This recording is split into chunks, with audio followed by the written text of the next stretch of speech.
waliwo bwana era namyalo mugambe bwabeera nga talina mulogo mukwanda nnoonye waliwo bwana munnange senga kambawo ekiboozi obwana bu TikTok senga okuva bwe bampe emmotoka obwana buwulira bufa bakadama TikTok be bakyasinze obulogo bannange benzi yaluma abantu naye n'ekirala sa leader ka nkutereko wano aka message aka sente kali private aina kyayagala okugamba privately aina omanyi senga abera nkakuweereza aka message munange mbadde njagala mbalageko kano akachi ka video kashiba ne sente nga tetunne betudde likadama tapi oyina omulimu gumu gwakutapinga live genda senga nga wempisaawo kano ntwa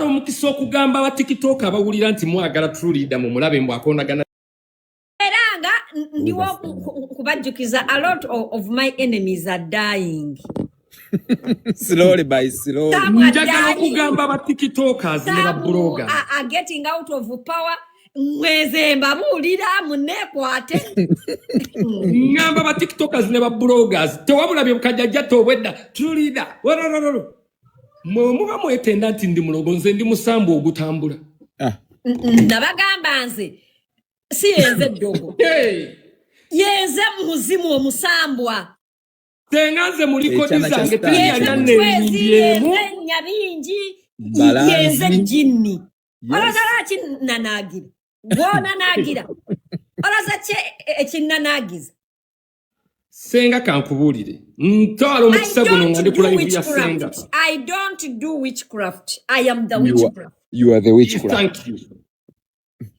Nze senga kantwala omukisa guno nga ndi kulayivya government katusoke tumalirize entebe ya speaker bwe tunamala tutandike naffe okweruga speaker bamumaze dda senga bamumaze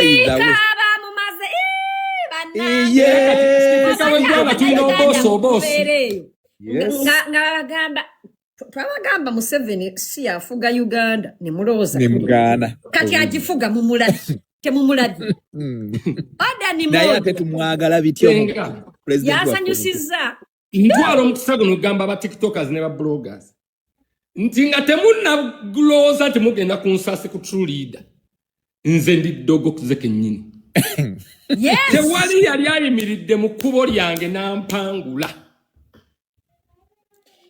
abaluza ati mulwanisa true leader wallahi mugenda kufundikira mu nsi tuddateera mbeera muwanguzi oba twewase true leader ate omuzimu ogukwatagana n'omusambu agujja bagira gende mu maaso bannange ku nsonga ey'ennyumba katupulengeko kano akantu just to deviate but we are coming wait njabba watching Kales wait this one here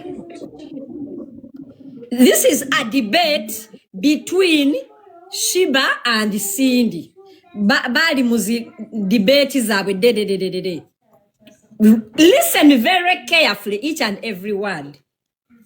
I know what you do this. Unique is the fact that you have established what I think makes you unique is the fact that you have established an empire with no talent.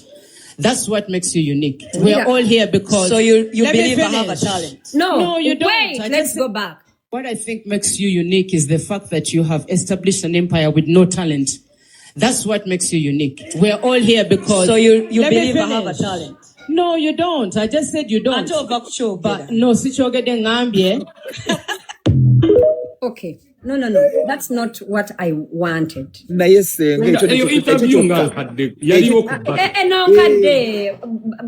there is something I wanted to. Anyway.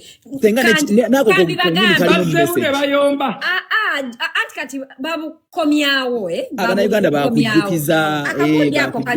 abana bakafu nonyeze okay nkabanyonyole, I'll get it. In this debate, Cindy yagamba nti omuntu obeera musiru nnyo okulowooza nti emyaka Cindy gy'amaze mu industry mwavu nakalabye wulira n'agamba nti omuntu abeera musiru okulowooza nti emyaka gy'emaze nga nnyimba. I have nothing, but I am not going to put my things out there for so many reasons. Because the debate was in Bushiba, I'm seeing aina nyumba, aina Nabagamba, obera musiru gwokulowooza mbu mu music, sije mu nyumba, obakale gwe byolina. What makes us different is gwe ebibyo. You put them out there, abantu okuwana. But me, I don't put whatever I have for my own reasons. One, my husband wants his privacy as a person, so I cannot be that I am showing, oh, my husband this, of course, Shiba being slow. Na mugamba, higher security for him, like all other influencers. Please note, Katumba wamala, bamukuba masasi no mwana we. Katumba was a defense, what? A leader, a defense, a what of UPDF. Bamumanyi. Yes. Era nayongerezako, I cannot come and I show my home because I fear that my children might not be safe. Because if abantu abali mu public domain, people have different interests when it comes to us. You know, I would not. Nakukemanya. Akajobo nakukemanya. Senga. Balamu olumu nali nnyumya naye nangamba truly oyinza okkiriza nti nze natundako soda mu bivvulu nga mutunda bwenti. Naye nga bala balowooza ndi musiru. Naye nga yenna nnyini kivulu. Nga yenna nnyini kivulu kyokka ali mu kutunda soda. Balamu ng'atunda amazzi n'ombuuza naye Balamu obadde era ng'abaana nga ne bannange Balamu nga yaguze ekivulu. Owulira? Nga yenna nnyini kyo. Wulira nga ne ssente ekivulu nga kiri sold out n'agenda ku mulyango. Balamu takukkiriza kuyingira nga tiketi ye ebulako 13,000 ye Balamu. Ye Balamu. Ate nno toyogedde nnyi. Bw'obeera ne gumu kasaamu. 10. Nga bayingirira egyo. Ne bwe guba gumu kenda Senga nga bayingirira ebiri takuwa. Nze na kino nkigamba bannayuganda, I love Balamu a lot mwagala. Sirya konze ku ssente ya Balamu oziba Taira yali amuwaddeyo oba 5 oba 10 oba nze Balamu tampanga wadde epesa. Owulira? Because he has discipline for money. Balamu yayambala wano ama t-shirt ne mwogerera Balamu ama t-shirt inga gwe kadamu roza Balamu cannot afford okukyusa esaati gyayagala every hour gwe bwolowooza. Nembabuuza ani amanyi amaka Balamu we gali goloza Balamu bali ku biliyoniya. Balamu alina abaana. Ani yali alabye ku mwana wa Balamu era wano Balamu yagenda n'afiirwa omwana. Abantu ne bagamba bannanga abadde n'abaana. Balamu alina abaana. Abantu abamumanyi n'amanyi. Both in Uganda and outside Uganda. Owulira? Yes, abuuza. Balamu right now is a right-hand man of Muhoozi. Of our new loved president. Balamu bw'abeera wano e Canada anywa amazzi ne chaayi. Owulira? Amazzi. Owulira? Era angamba bestia apita besti bring me water. Neera nze sijja kubeera nazo nywe mazzi. Manye nti amazzi agago ge ganzise ye Balamu. Nga gwaga muwa. Ne ku mikolo egibeera wajja n'atulaawo tasobola kulyako wadde lollipop tasobola. Senga pozinga mu katono. SengaAcid yensonga lwaki ne woberawo meeting nga okunganirayo ba TikTok ababiri ne wabawo ebiwooma sibirya Nezireta Anita. Nenamere. Ne bakola pate, ne bakwata amasowaani, ne bagatikka bati emmere, ne balya, ne bawoomera, ne babwegera. Yenza abuuza. Mazima Uganda gwe andaba. Omanyi, I want us to talk about things in a subjective manner and in a way that is real and true. Uganda, a country that is bleeding. Uganda, a country where tukyalina abaana abafa emisujja. Tukyalina bamaama aba bleeding to death.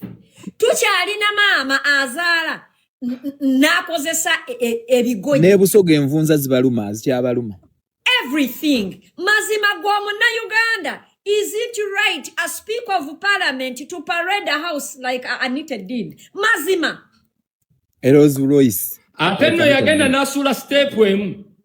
N'akwata mukama we Jeno Muwooza ate n'amukyaza ku makaago. Guys, back to them. In a country where twali wano mu COVID, ng'abantu kinoomu nga anange SengaAcid mwotadde ng'okulira abannayuganda akawunga abali waka. Mazima, is it fair omukyalo oyo to laugh in our face and she parades a house like that?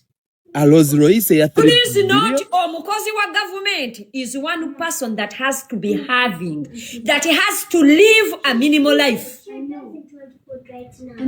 Because omusolo gw'omuna Uganda gwe gukusasula. Kankulire gwe tulidde ebintu ebiruma abannayuganda si bingi. Bazadde baffe ne babona Anita n'atakomaawo. Anita, I don't know why I call her Anita. Simanyi. Yeza abuuza omuntu employing omukyalo oyo yakozesa kati inti checklist ki eligibility ki. When people are making noise about her car, that woman looked in the camera and asked us emotoka jetuwasamira sente z'abanyaffe kankabaletere. Let me get it. Ani yabuuza etu? Anita. Nyabo. Tewamulaba yagulira bawe Range Rover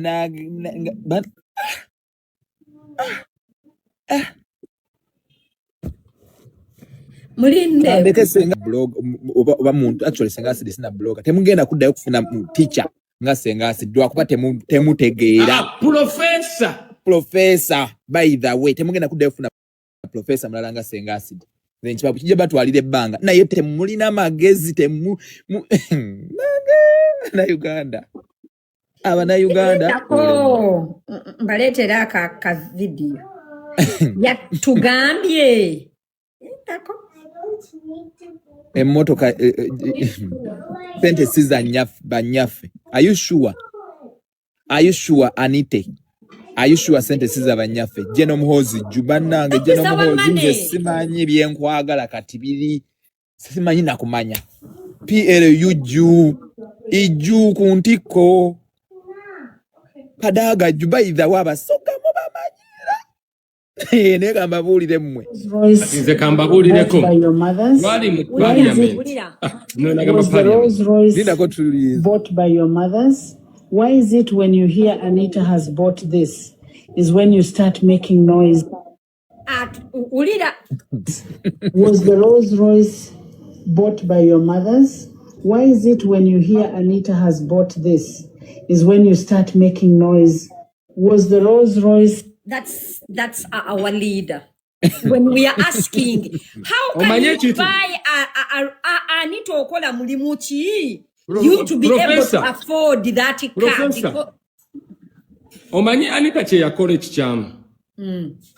Nti ebintu ebyo yategeera nti ali ku budget ya gundi ya parliament. Ate nga abyetuusaako, ate nga akozesa olulimi oluduula. Bwe busiru. Omanyi omuntu ne waba teyandinyiize. Naye olulimi lw'okozesa. Leka kano kaddemu. Waliwo omuntu agambye mbusenga you cannot tell that is AI yakonjagala kaddamu. Bakutte Edikenzo ne bamusitula mu tent ne mutugamba AI. Nenga namwe amazima mugamanyi. Ate Uganda mwenna abandaba bannange. Two people. You should never expect to forget anything. One is called SengaAcid, another one is Museveni. Anita, waliwo audio eyaliikinganga Anita ageya Museveni. Era Burnt in a train. ng'agamba mbu yeetondera baganda bokka as if that audio. Just when you think Museveni has forgotten, he has not. Senga, mbadde nkusaba ako kagundu Democrat playing nyina kye njagala okwongerezaako. Akaliwa. Aka Anita. Nga ageya. No, nga blagging nga musimanyi emotoka siza abanyaffe. Njala oka playing nyina kye njagala okwongezaako. Manyi Abannayuganda balwawo nnyo okutegeera. Was the Rolls Royce bought by your mothers? Why is it when you hear Anita has bought And this it's not is AI. when you start making noise? Was the Rolls Royce bought by your mothers? Why is it when you hear Anita has bought this is when you start making noise? Was the Senga, Rolls Royce awo wennyini wenjagala okwongerezaako bajjukiza mmwe bamataka abatetegeera ndagaayo emmotoka ya Balamu ndagaayo ennyumba ya Balamu kaabagezi bokka talina amagezi togenda pitegeera genda maaso n'obutategeerabo ndagaayo emmotoka ya Balamu ndagaayo ennyumba ya Balamu ndagaayo omwana wa Batulekeyo Balamu. emmotoka ya Muhoozi atambulira mu mmotoka za gavumenti. Speaker. Nange. Mutulage emmotoka ya Muhoozi emuje mu naye manja. kakati nonno gwe senga okyali ku sipiika naye mumanyi ekijja mu kabinenti. Cabinet already is taking shape tugiraba ebijja byonna tuli ready. We are ready. Muzeeyi yasetinze kabinenti. Mama, when you're speaking to Muzeeyi yasetinze kabinenti. Jeno wa promo pia president. Muzeeyi kati ayagala bantu bakozi baweereza bantu. and out. President Muzeeyi ayagala bantu bakozi baweereza bantu be. true leader juzi president wa promo pia ya postinze ku Twitter n'agamba we are going to use money from the thief to rebuild our country. Akatakitegedde era munga kadama nga bulijjo temwakitegedde. Ne full figure. Kati nange nkuwe Genda maaso. General Muhoozi akankutandikira straight. President Museveni. General Muhoozi. Museveni tumujjeko. Museveni takolera government. Kati mujjeko kankutandikire. General Muhoozi. Abaweereza abantu General Muhoozi. Ajati Namyalo. Yeah. Balamu. Yeah. Badde tumwerabidde. Balamu musajja aweereza abantu. Tekako General Naraiso. General Naraiso. Omulala gwe nandiyagadde ku cabinet ye yabeereko omumanyi. Ani. Kyagula. Shutting it down. Mutandike omulisa naye enguzi. Bobi Wine kwe mujje mu. Nkuwa omulala atali Bobi. Leetwa omulala. Omukyala Ruth Nankabiro. Of course. Yes. Oyo yes. Namyalo hajati Namyalo ju. Omanyi amazima tugenda googera Balamu oyo mumulaba Senga. Bukyanga ministry y'abavubuka ebeerawo Balamu abadde active. Ne ku ssaawa ya leero he is. Ninakyo njagalaawo inze okusuggestinga. Tusaba government nga electing cabinet ministers. I feel Balamu ministry jebamuwa he could do better in a different ministry. Thank you. Because I know that Balaam is a very hard-working man. Agwana muleba. Balamu deserves a different ministry than eno ministry jalimu. Nachino ka nchongerezeko tusaba.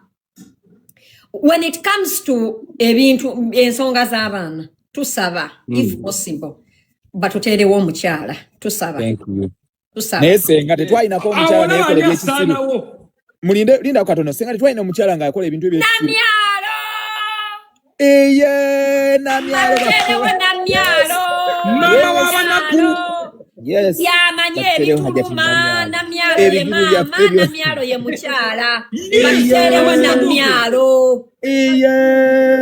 Senga amazima mu government eno ajja ati Namyalo ya approve nti omunaku asobola okulya n'omugagga. Namyalo taboola abantu. Namyalo asembeza abalangira n'asembeza abakopi. Namyalo is a mother. Namyalo atubudaabuda. And on top of that, Namyalo is street smart.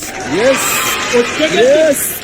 Namyalo bamubulinga naye nga ababulinga. When it's time to work, she's gonna work. When it's time for leisure, she's gonna be happy. But when government ingekulibwa mu But when Namyalo pozinga Namyalo ye prime minister we.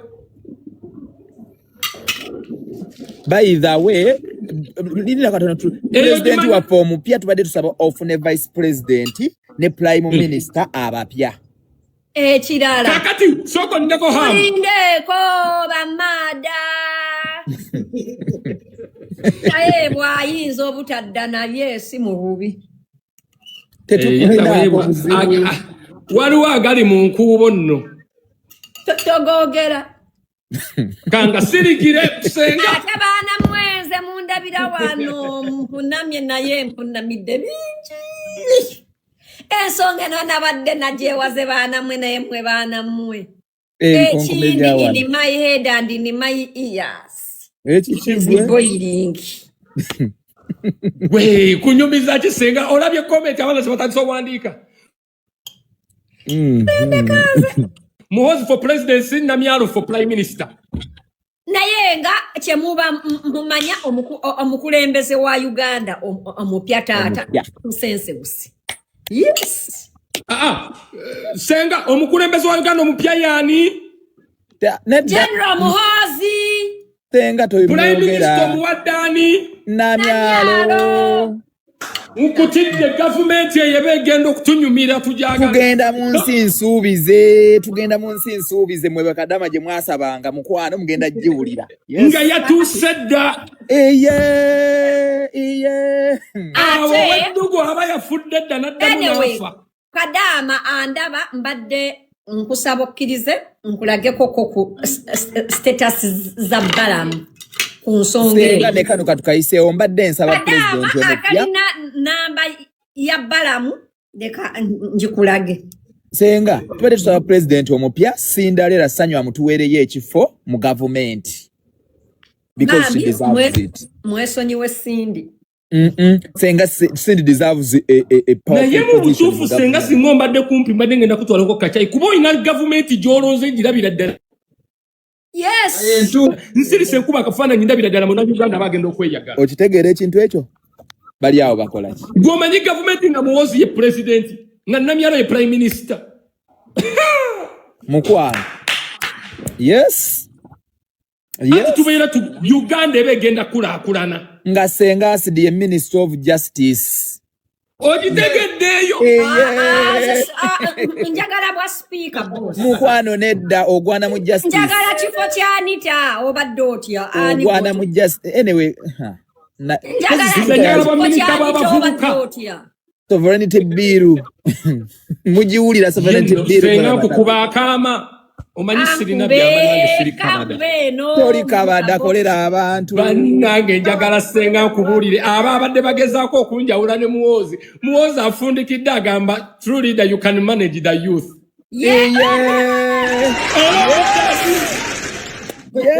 Kibize Muhozi amanyi nina olugambo amanyi nyinza okwogera ebyama byaki bya government.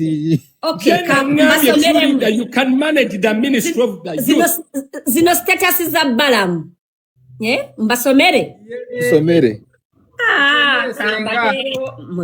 Muzirabe omanyi tusomere tetumanyi kusoma tetumanyi luzungu Adama nenda kusomera oyo balamu honorable Ojusisi. agamba eri bulungi bwana tugiraba. the tsunami is happening in the next 120 hours in General Muhoozi Kainerugaba, the Avenger. We trust ekigamba Avenger atakitegedde kiveeko Gendo kigugolinge kadama. Ulira. A certain Honorable Byabakama is reportedly mobilizing against Right Honorable Jacobo Both Lanchion. Be warned and stay away from the path of people's liberation and victory. Stop making calls to MPs. That is what Namere was doing. Stop making calls to MPs aimed at sabotaging unity and patriotism. Every action is being monitored. Stand with the patriots of the patriots will stand against you. Or the patriots will stand against you. Under the leadership of Muhoozi, the movement for patriotism, transparency, and national unity remains strong and determined. PLUG. Hey. Kati mutegedde namyalo ekyamuyisizaamu eggaali mukitegedde Nagamba. Ulira. Warning to all those trying to stand in the path of the tsunami. Abo bannamere babadde babagambye dda. Cooperate or risk being swept away when the wave arrives. The time for obstruction is over. Thank you, Mr. President Yoweri Kaguta Museveni, for choosing the patriot General M.K. Muhoozi as our army chief and senior presidential advisor on special operations. Yes! Achitegedde kubira banange Avenger ju. Kakati gwoli eyo ebigenda mu maaso tobimanyi tuli ku status z'abakulembeze. Avenger ju. Wano nga Muhoozi awambye nenda batenda ko live umbagambe I have an update from the status of the leaders. They have every leaders now. Nange nina status wano jenvo okusomeyo omukulembeze. Avenger ku ntikko, yes. Kanji basomere wane wennyini. The Avenger. Anita yes. Amongo, I'm coming back to you. Anita Amongo, you have been laundering money for the longest time. And these guys have been knowing it. Bakukozesa mukwano. Senga status ya bala mwegambye everything is everything is being watched. Kirala. Akategedde akubire mu kamengaleza amani. Anita emirala. Banange President Museveni endorsed money nga sako eyaba members of parliament. Ngawa ya endorsinga 5 billion mu ba bloggers na endorsinga oba meka mu ba artists. They endorsed money for MPs and Anita was using that money to her advantage. Sebonga aina olinga bwa musima iringiro bulungi nga musimba ye bibiri. Ekikigwe azifuzize. Oli bwa mudansinga obulungi nga musimba ye 10. Ate baagala obba dansinga. Nekitakomaawo. Musimba yo kirenji lova. Museveni yagamba obulango bwa government bwonna and anything and all communication from the government must pass through the government broadcasting media center. Yes, UBC. like UBC, like Radio Uganda and etc. Anita took that money and he channeled it to I don't know where. Ekikigwe. Anita ebibye si birungi. Nalabyekaawo Anita nga yefukamiza nga akaba. Anita olaba bakubbako wano omusajja n'olomanga lubaali. Please stand away from the way of justice. Toyimirira mu kkubo ly'abantu. Olw'okubanga gwe omanyi Nammere, it does not mean that every Ugandan knows Nammere. The money meant for public work must reach the public. Yes. Bananga Avenger juu kuntiko muhozi dadi tusine Mama Nammere, Baba Mutute, Tetumanyiko wali, when Nammere yaja and she attacked a person in broad daylight. Namukuba. Oulida. Fine, full figure yali atunyiza, but me I've told people over and over again, I do not believe in violence. It's a bad thing. Anything could have happened to full figure. Oulida. No ndamunyamanyi nga bagamba mama Nammere bamukubye oluyi bakuba wano full figure oluba ne bamujjamu erinnya, and everyone was jubilating. Full figure ye si mwana wa muntu. Mwana wa muntu yabadde agamba tamanyi gundi Nammere gyali amanyi bawe gyali. I have told people over and over again, even if I don't like a person, I don't like impunity. I don't like violence. Nadala person that has gone to school. You studied logendo mulope muguleko omusango. Yes. You tell Nammere olutalo lwo ne full figure and everything you said, you just lost a seat at the table. Exactly. Because everyone now knows that you're so dumb and fucking stupid. Thank you, Senga. Omuntu gwe balonze mu parliament, omuntu amaze okulayira kye kibagenda avuma abantu kale. Era agukola. We ngumusasuza. You stood and spoke all those things. They were gulumiza you an MP. No, Nakino kanchigambe abakulembeze baffe inze manya abakulembeze baffe waneeno babeerako.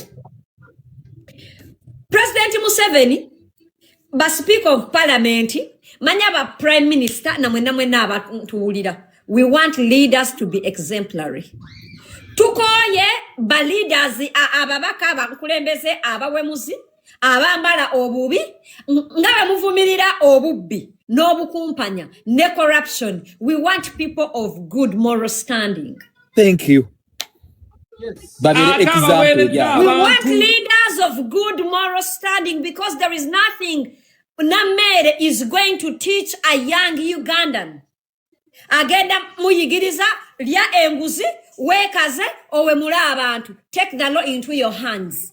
We want exemplary leaders. Yes. Naye kati edda ng'omuntu okubeera RDC Empya abane ekitiibwa abane ki, omuntu okubeera presidential advisor, omuntu okubeera minister. Naye kati ba minister batunula mu kamera ne batuwemula ne batuvuma oli mu public office ng'ovuma omuna Uganda asikina mu luzungu.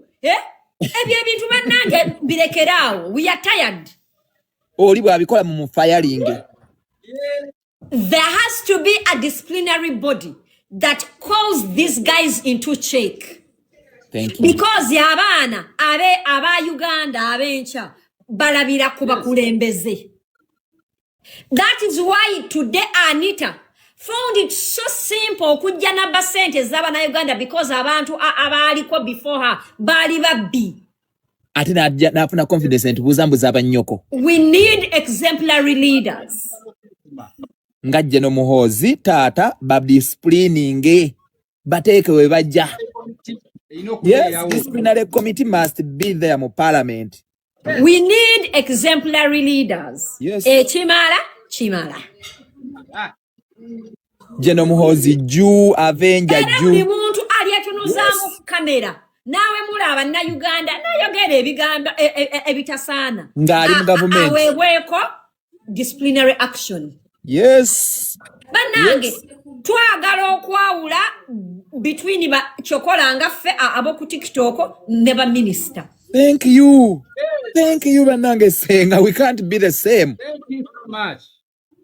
That is why one of the reasons why tuvola abakulembeze wano olaba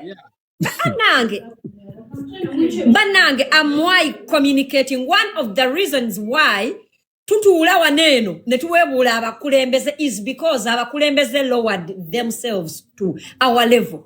Yes.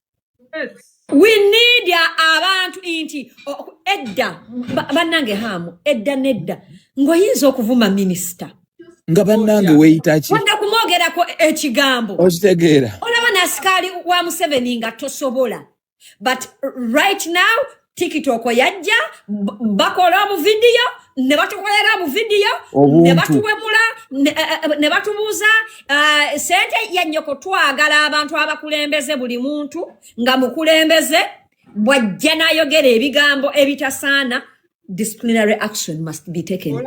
Otherwise tukyavoola abakulembeze. Oli kusendeze muwo musolo ng'omubuuza mutwe bazannyina oli mwamagezi ngaza muwi wa musolo okitegeera ngaza muwi wa musolo gwe oba otegeera gwe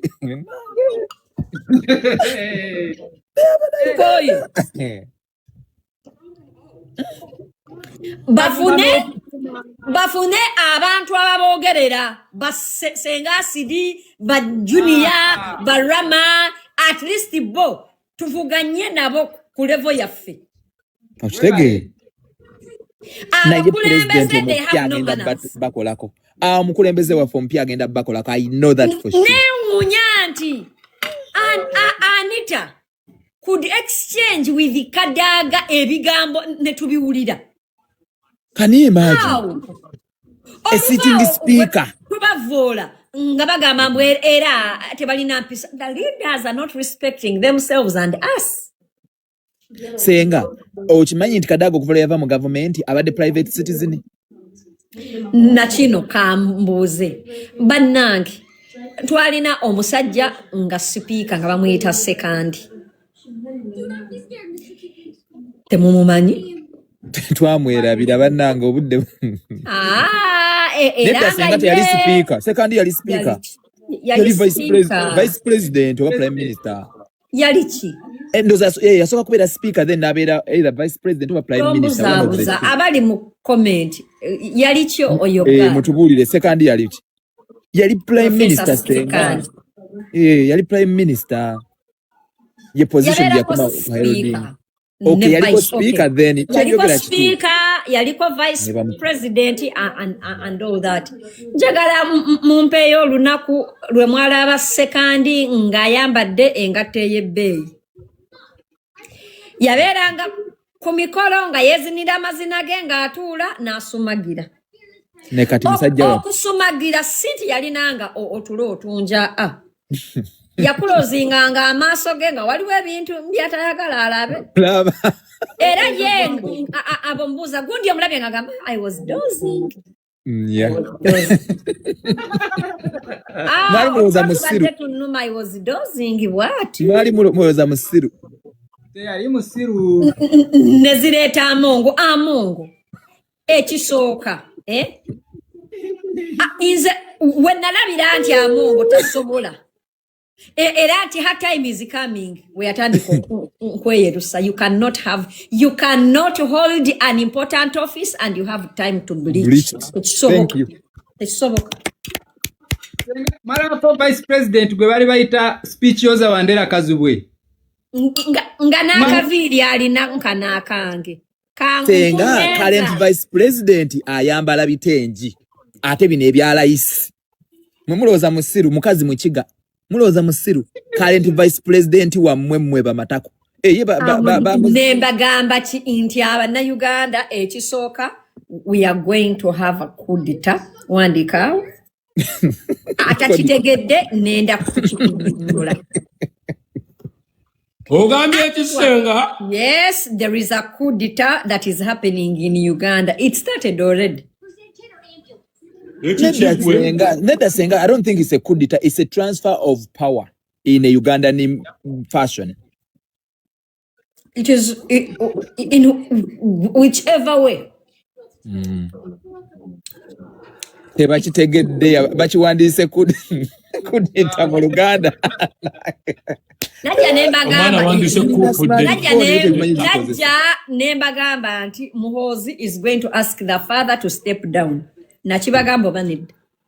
Senga, the father already accepted to step down. Era kati nakibagamba ekyo oba nedda? Wakitugamba bamanya bannayuganda tuli bakujjukiza. Leka mbuuze who appoints a speaker of parliament? The president Uganda. Who appoints a speaker of parliament? The president. President of Uganda. And who has the power to fire? The president of the republic. Republic of Uganda. And who has fired? The president of the republic. Republic of Uganda. Yes. Musago manye muri na Uganda. Kanywewo n'otuzi. Okitegeera ekintu ekyo. Babeeranga nga basirifu. Gilbert Kenya nga yeerira kiddiza yakye. Naye yenza abuuza abaana ba Nuupu lwaki temuteerayo Muhoozi posti nga mumwebaza okukwata omuntu abadde ali enguzi nga misuzinga public. Mulinda kimwagala ki abakolera abantu mwagala baliwo. Abaana banyiivu Zedriga gwe baaleka mu ntebe yabagobye ku kitebe. Abagala enkyukakyuka temugiraba. Abagala enkyukakyuka temugiraba mmwe bamatako oba mwekula abatabiwulira. Ekikigwe enkyukakyuka temugiraba. Bagiraba beebuzaabuza. Luli yakola post n'agamba we're going to use money from the thief to rebuild our country. Ako abagezi bokka abakitegeera. Who is the thief? Mwe. Anita, this was long overdue. Era, there is a reason why it's happening right now, because they had already identified a new speaker. But it was just a matter of time. Anita has been cited in different scandals. Ate Senga, Senga katono. When a new president takes over, his choose administration, administration y'omuntu, they appoint abantu baabwe. Okitegeera tolemezaamu nnyo. President tuyina mupya gwe yagala basigane speaker omukadde ebyo bya kisiru. I know create a speaker way that they will work together. Anita is going down. Anita is already down, but guess what? Anita is not going down alone. Anita wano wabba amabati. And other people took the fall. Poor Nandut. Pulisti y'abantu ababba amabati. Nalabyeko erinnya lya speaker omupya. Ekikigwe. Naye yali amabati wegali. Mbalekede obujulizi speaker mupya bwe. I don't talk. Senga tetugenda geya speaker waffe mupya munange. Nedda mukwano. Leka ndageka abantu. Senga bamuwayiriza bamuteekako buteesi amanga Anita amanga yamuteeko nga yagala mulemesa speaker waffe omupya mukwano tabbangako yadde ekikumi puwa Nandutu omugwago oyo kituuku nesina muntu yansanga Nandutu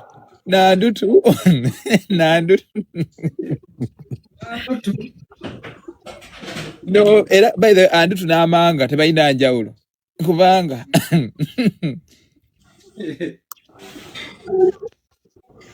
beneficiaries of Kalamoja iron sheets. Tembeza tulabe. Baba. Lindako nkole gundi eno nga nene mumulabe bulungi. Eki kisenga. Baba. Oh, both. Oya Anita yamuteekako. Yuyo nekadaga yuyo babo bonna bame okulutu Agnes Nandu babo. Nyabo.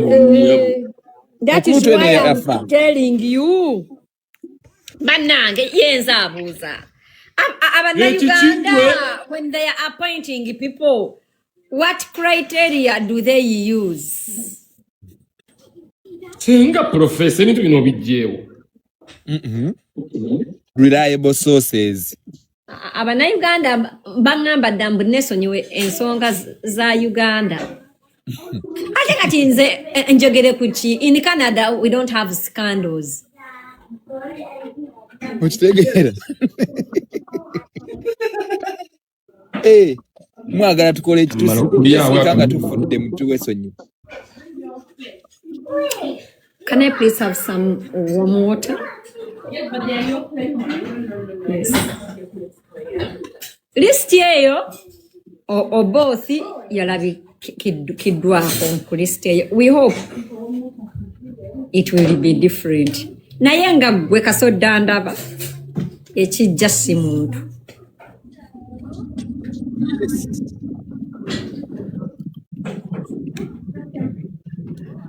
Omuntu bakuyita Anita Amongo ekikuzimbye ennyumba ng'eringa woti bannanga Abannayuganda ennyumba ya Anita mugimanyi oba ngibalage esinga olubiri lwa Buganda obunene ngibalage esinga olubiri lwa Kabaka imagine esinga olubiri lw'Emmengo obunene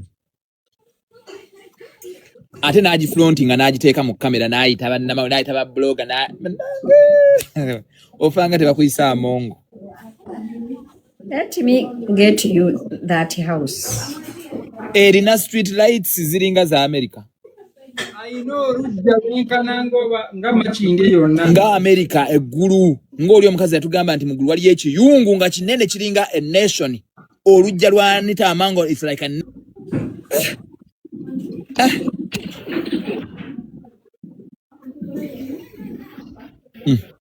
Yo.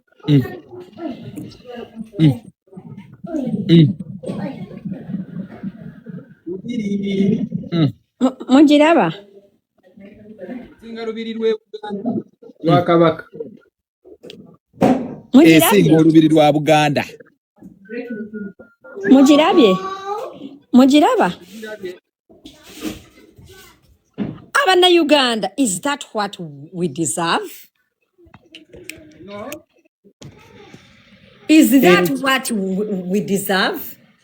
Tenga ne kano mbadde njala okukayisa ogwe Papito Mizi wandi badde osirisa obwo obumwa bw'aba Kadaama bajja ku omanya abantu be Masaka muleeta Masaka mu Kampala mmwe bamatako ne muleeta ekyalo ekyo kwe yasaamirira nnyo mukwano SengaAcid akugambye ojja tuuka nga tokyasobola na kuyima Ate n'ekirala ng'olinga Sami gwe bakuba. By the way, just in Namere, in case you are not aware, you are the English version of full figure.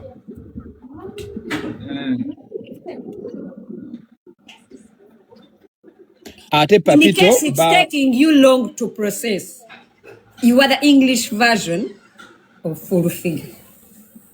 waliwo senga amawulire agantuuseeko Papito oli bisekiso naye yo si nsonga tugende mu maaso.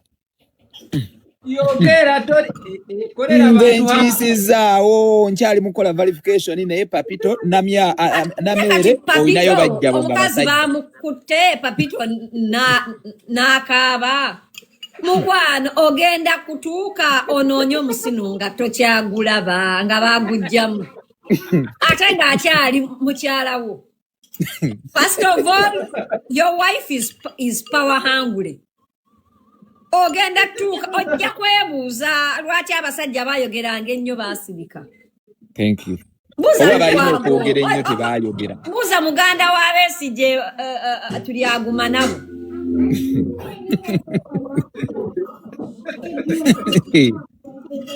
Tuli aguma nabo. Ojja tuuka. Ojja kukeera onoonye omusino nga tokyagulaba. Nga bagujja mudda. Iye. Era Yes, honey. Did you know there's a new song? Which one, baby? Alakashiko, meow, meow. Alakashiko, meow, meow. Alakashiko, meow, Mama meow. munange tuli mu gavumenti empya sooka otwesonyiwe. Wow, high five. Go and take a shower, mama. A shower. Mama tulinde Go and we are in take a a new shower. government. She took a shower. Yes, mama, you need to take a shower and Another one. and a nap. Yeah. Senga. Eh? Do you want to go to the park right now? And I said yes. And she's Tugende mass.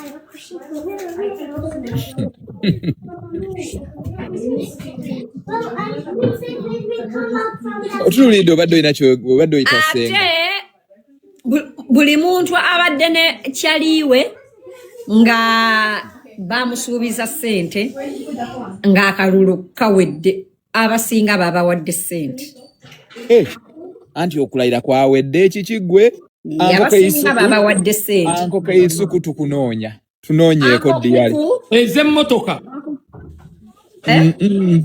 Nobati bamuwadde Emiliyoni 5. Nobati bamuwadde emmotoka wagirabye? Prado Land Cruiser. Lindako Senga nobati ono waffe. Ekigwe. Abantu Mazima. bagende ne babasiba ne muddeeno ne mulekaana. Free Annie. Free Nobati. Ne muwala n'abaati. Webale. Anko Kaisuku. Tokola nabagambye abanneesimbamu ndi musambwa. Ulira. Nabagambye. Spoken, then you will decide what we should do. Number one, Museveni says he has apologized to the Baganda. He behaves as if that is the only part of the country he offended. Museveni banned a full train of human beings. Set a train on fire. Yes, in Teso, in Mukura. Set a train on fire and killed people in a bus. I mean, in a train. There is a university in Teso called. First of all, I don't like that. I can understand if things happen. Don't come and say Museveni yayocheza. Did it. Oina evidence. Uganda mwenna abandaba. In our bid to want accountability, let us mark and use our words correctly. There is no reason why Museveni would want to ban people. Thank you. Museveni afuga abantu. Nga batta bamukoze eki? You get? Laba no kadama but that is AI. Mujja kuziyita AI. Mujja kitegera lwaki kati amanga ali situation gyali. There's a swamp. Almost 1,000 people were killed by the Banyarwanda who came to help him and were all thrown in a swamp in front of that university. The children of Karamoja, you had me, let me repeat it. Almost 1,000 people were collected from different areas of Teso and were dumped in a place called Apaltunga. Apaltunga, actually, if you translate it, it means we have given up because they have taken our people to kill. Banyar. So, Kadam, this cannot be AI.